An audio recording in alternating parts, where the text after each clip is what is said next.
Bienvenidos, queridos hermanos, con ustedes su hermano en Cristo, Jaime Carenas, en su programa Formación Católica, porque el que no se forma, se deforma, y el que se forma, se transforma. Empezamos en el nombre del Padre, del Hijo y del Espíritu Santo. Amén. Pater noster, qui es in celis, sanctificetur nomen tuum. Advenient regnum tuum. Fiat voluntas tuas, sicut in cielo et in terra. Panem nostrum quotidianum da nobis hodie, et dimiti nobis debita nostra, sicut et nos dimittivus debitoribus noster, et ne nos induscas in tentationem, sed libera nos a malo. Amen. Ave Maria, gratia plena, Dominus tecum, benedicta tui mulieribus, et benedictus fructus ventris tui, Iesus. Sancta Maria, Mater Dei, ora pro nobis peccatoribus, nunc et in hora mortis noster. Amén. Ven Espíritu Santo, danos el entendimiento y la sabiduría para continuar profundizando en la tradición de nuestra Madre la Iglesia. Enséñanos a dejarnos guiar por aquella que es columna y fundamento de la verdad. Todo esto te lo pido en el nombre del Padre, del Hijo y del Espíritu Santo. Amén. Pues bien, mis hermanos, continuamos en el capítulo 9. Deseamos que este año subsiste en todo creyente la aspiración a confesar la fe con plenitud y renovada convicción, con confianza y con esperanza. Este es el deseo de la iglesia no solo ese año, sino cada año.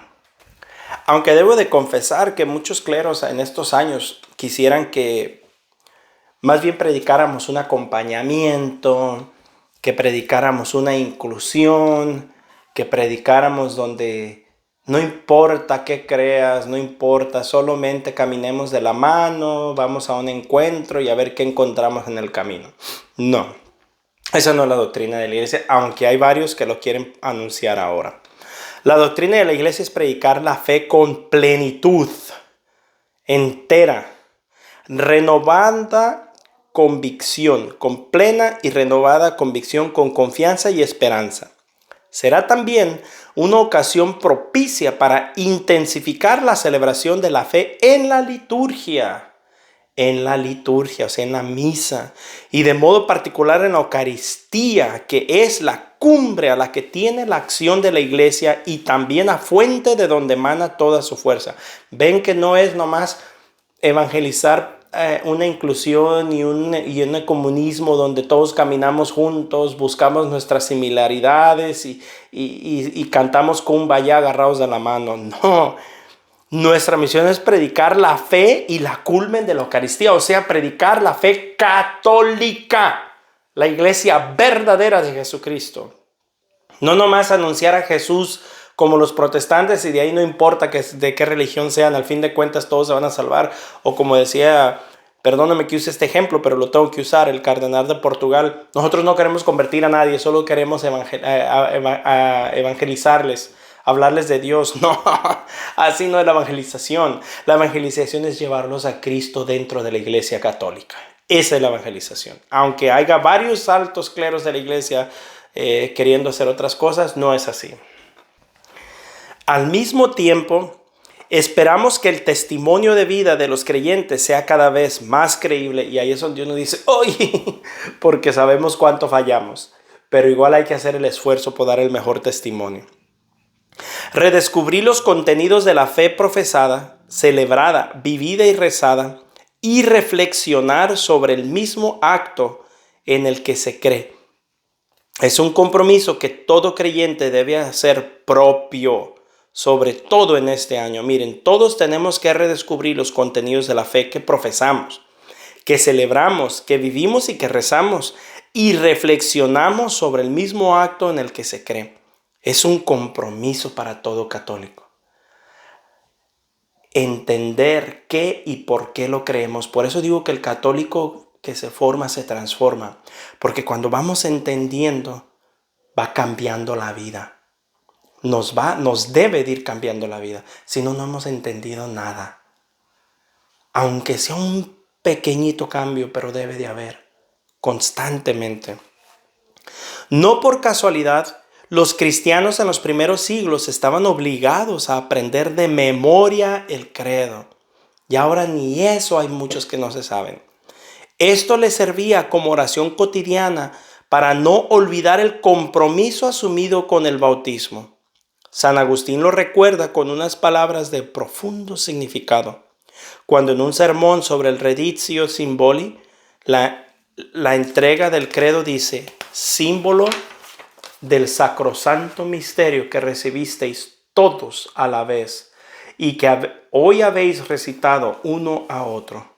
No es otra cosa que las palabras en las que se apoya sólidamente la fe de la Iglesia, nuestra Madre, sobre la base inconmovible que es Cristo el Señor.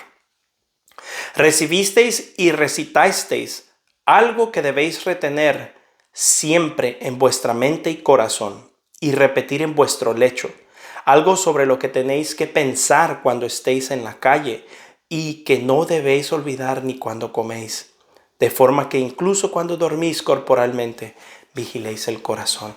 Miren nomás hasta dónde debemos de tener el credo.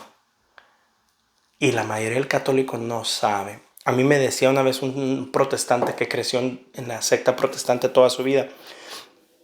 Y me decía: oye, ¿ustedes los católicos en qué creen?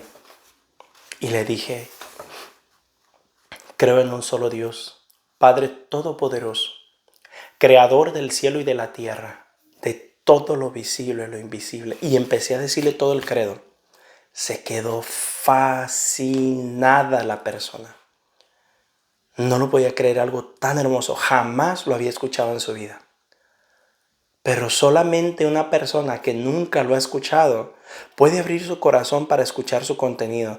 Porque el protestante que se cambia de religión, como él ya lo ha escuchado, ni siquiera sabe lo que dice.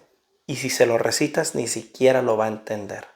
Porque no va a escuchar. Va a oír, pero no va a escuchar. En cambio, este protestante que nunca en su vida lo había escuchado, al escuchar tal rezo, se impacta y dice: wow, qué hermoso está eso.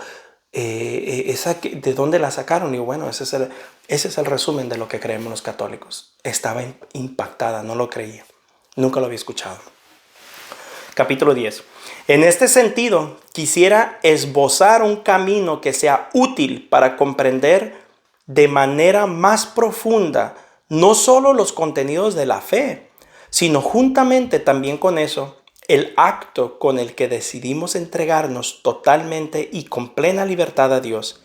En efecto, existe una unidad profunda entre el acto con el que se cree y los contenidos a los que prestamos nuestros asentimientos. El apóstol Pablo nos ayuda a entrar dentro de esta realidad cuando escribe: con el corazón se cree y con los labios se profesa. Con el corazón se fe y con los labios se profesa. Romanos 10:10. Pero no como el protestante, piensan que ya profesando con eso es todo. No. Profesar y creer tiene que tener una coherencia en nuestra vida.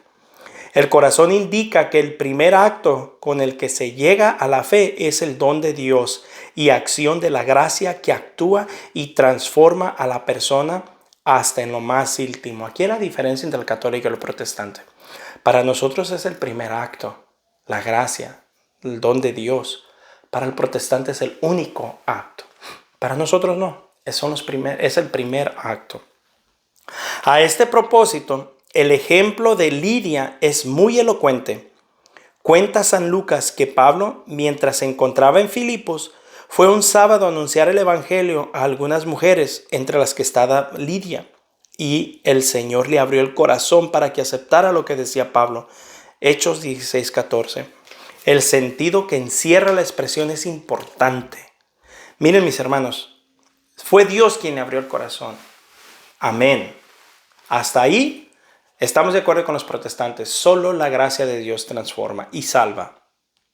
Pero resulta que Lidia tuvo que tomar la decisión de estar ahí primero. Ahí es donde viene el acto, los hechos, las obras que tanto detestan los protestantes. Ella tuvo que hacer la obra de tomar la decisión de estar ahí y de escuchar. El resto viene de Dios, ya la gracia y el don.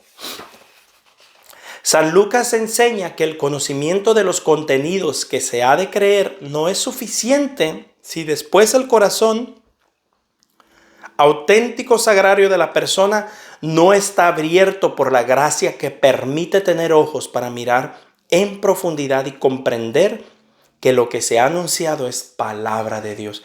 De nada sirve que ustedes estén escuchando esto en este caso, ¿no? Pero bueno, por excelencia la palabra de Dios, pero que estén escuchando estas explicaciones sobre la palabra de Dios y que no entre el don, la gracia de poder, de que la gracia permita tener ojos para mirar en profundidad y comprender que esto es palabra de Dios.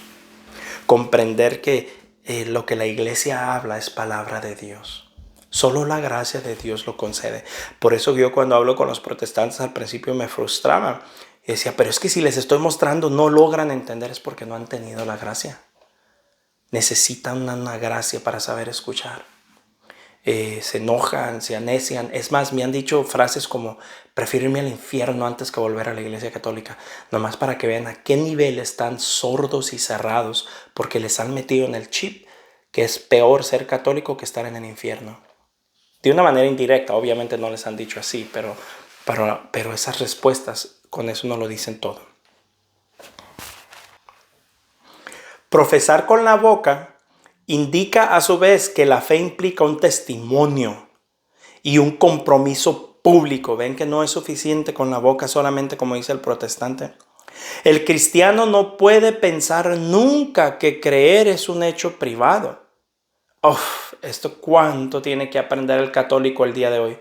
¿Cuánto tiene que aprender el día de hoy los católicos tibios, los católicos cobardes, los católicos fríos, los católicos indiferentes, los católicos llenos de apatía?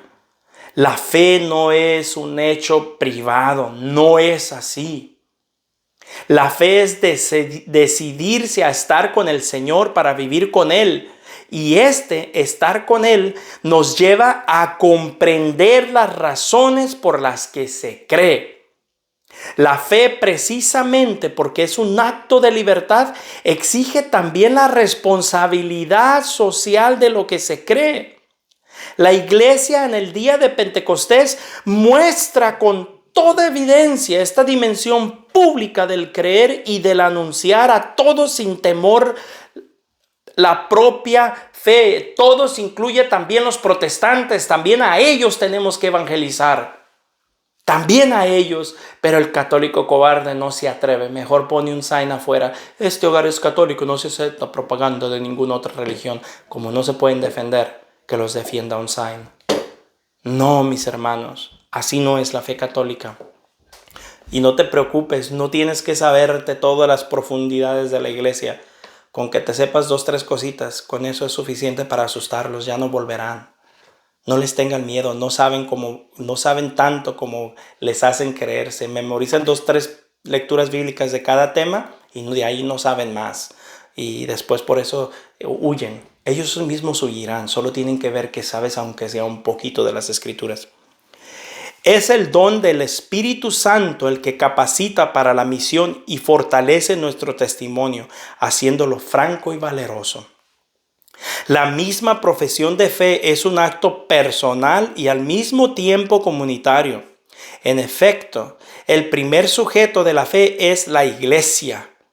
En la fe de la comunidad cristiana, cada uno recibe el bautismo, signo eficaz de la entrada en el pueblo de los creyentes para alcanzar la salvación. Confirma el catecismo de la Iglesia Católica, creo. Es la fe de la Iglesia profesada personalmente por cada creyente, principalmente en su bautismo. Creemos. Es la fe de la Iglesia profesada por los obispos reunidos en el concilio, o más generalmente por la asamblea litúrgica de los creyentes. Creo es también la iglesia, nuestra madre, que responde a Dios por su fe y que nos enseña a decir, creo, creemos. Mis hermanos, ojalá esto que acabamos de leer ahorita les active ese celo por el evangelio en la fe. que dejemos de ser cobardes los católicos. Es tiempo. Miren, mis hermanos, los protestantes tienen verdades a medias. No tienen toda la verdad, solo tienen partes de la verdad. Y son unos guerreros, unos valientes guerreros envidiables. Y creen ciegamente en lo que creen, equivocados, pero lo creen. Y con un buen corazón, una buena voluntad, solo que están equivocados. El católico tiene todo el esplendor de la verdad. Es más, come la verdad cada que va a misa. Y es un cobarde. Tiene miedo a proclamar el evangelio. Tiene miedo a evangelizar porque les han metido en el cerebro que tenemos que respetar y que no debemos de juzgar a nadie. Y que los protestantes están bien convertidos, por lo tanto no ocupan conversión. Y como nos han metido eso en el cerebro, el católico se ha hecho cobarde, ha silenciado. Y ahora vemos en los altos rangos de la iglesia que ya tienen miedo a evangelizar como es para que la gente no se vaya o no se ofenda o para no meterse en escándalos, porque ahorita como todo mundo está en la cultura de la cancelación, entonces prefieren hablar unos lenguajes bonitos y atractivos para que nadie se ofenda. No, así no es la iglesia. Nosotros tenemos el esplendor de la verdad y una vela no se pone bajo la mesa, sino sobre la mesa para que ilumine a todos. Así es la iglesia. Un fuerte abrazo, la paz del Señor y primero Dios, continuaremos mañana.